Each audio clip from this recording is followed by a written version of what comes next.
Unlike the iQOO Z6 series, iQOO hasn't been all that aggressive in adding new devices to the iQOO Z7 lineup. For the unaware, there are three smartphones in the iQOO Z6 line. There's a Z6 Lite, a Z6 and a Z6 Pro, where all phones were received well and sold decently. That said, in the Z7 lineup, up until now, there was only the iQOO Z7, but now the successor to the Z6 Pro is here. I am talking about the iQOO Z7 Pro, and this is the blue lagoon color of the phone, which looks absolutely gorgeous. Roll the montage.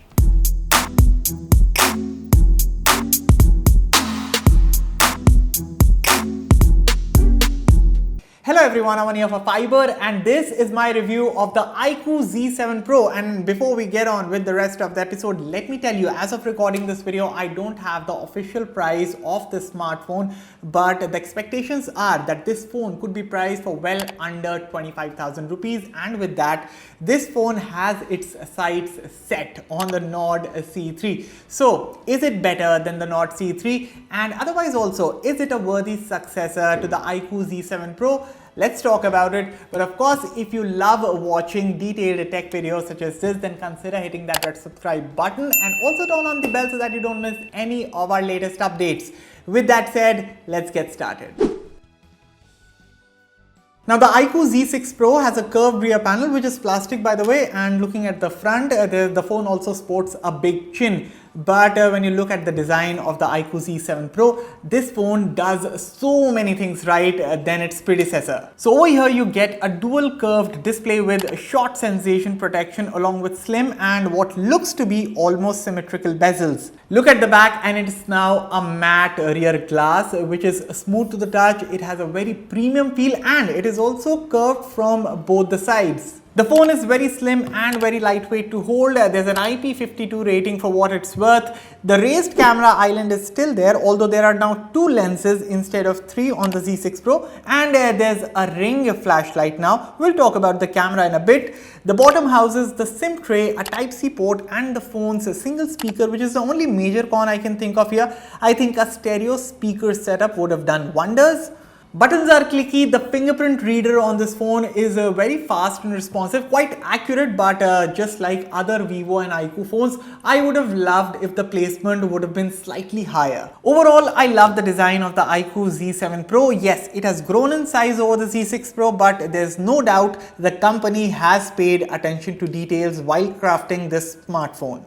I can say hands down that this is the best looking smartphone right now in the sub 30,000 rupees price segment. There's no doubt about it.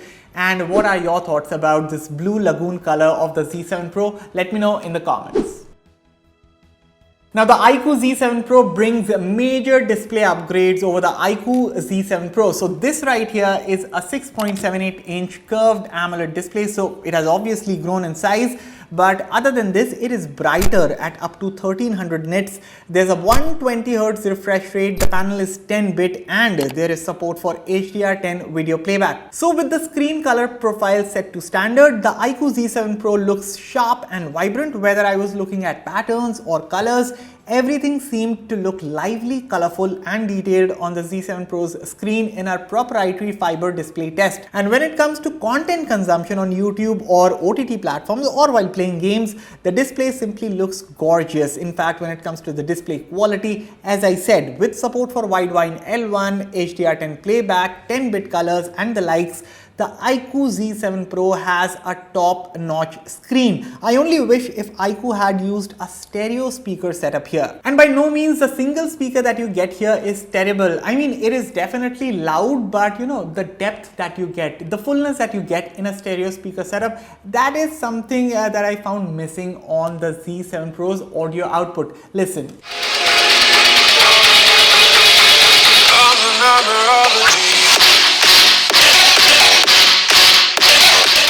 अगर लोग ecosystem में जाते हैं तो फिर दिन Apple का नहीं काम करता, एप्पल का करता है ना, हम लोग लेते ही हैं तो ऑलरेडी है ना, जैसे Manas I am pretty sure you must be doing it with your Mac and iPad. So you get the overall idea, right? I mean, yes, the stereo speaker setup would have been better on this phone, but as an overall package, I think so that iQOO has done a pretty decent job with the screen. The screen looks good and of course, it is feature packed as well.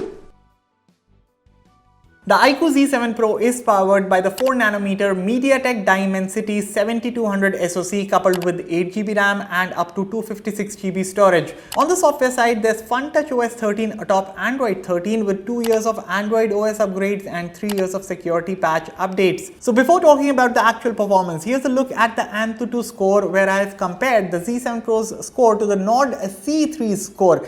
And despite the presence of a UFS 2.2 storage versus faster UFS 3.1 storage on the Nord CE, the iQOO Z7 Pro still managed to score higher. Even in Geekbench 6, there's a very minor difference in the multi-core score of both phones, which suggests that in the real world, both phones should provide a comparable overall user experience. But benchmarks aside, how's the real-world performance of the iQOO Z7 Pro and how does it fare against the OnePlus Nord CE? Let me tell you. So first up, unlike its sibling, the Vivo V29e, the iQOO Z7 Pro excels in handling both normal tasks as well as heavy tasks. Compared to the Nord CE, I found the thermal management to be better on the iQOO Z7 Pro, meaning the phone runs cool for the most part, and even under heavy loads, the phone does a good job in keeping the thermals in check. While playing Call of Duty Mobile, the iQOO Z7 Pro supports the exact same settings, and in fact, the Dimensity 7200 chipset even supports ultra frame rates, which the Nord CE does not, although the graphics aren't all that great with ultra frame rates set.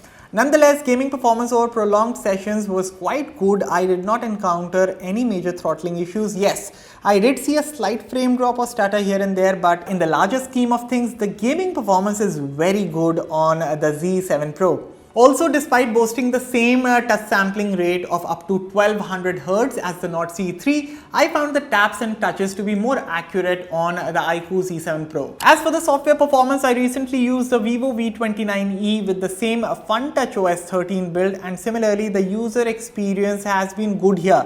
And you know, I said one thing in Vivo's V29e review as well, that unlike other BBK's software offerings like Realme UI, Oxygen OS, Color OS, I think FunTouchOS has a distinct feel to it. Yes, the bloatware is there, but you can always uninstall unnecessary apps, so that shouldn't be a problem. And I will also add, and as I said earlier also, that the overall user experience with the FunTouchOS has been good on the iQOO Z7 Pro, but I think there's still some optimization needed on the part of FunTouchOS, and I'm talking about this in reference to some apps that are not optimized for 120 Hz.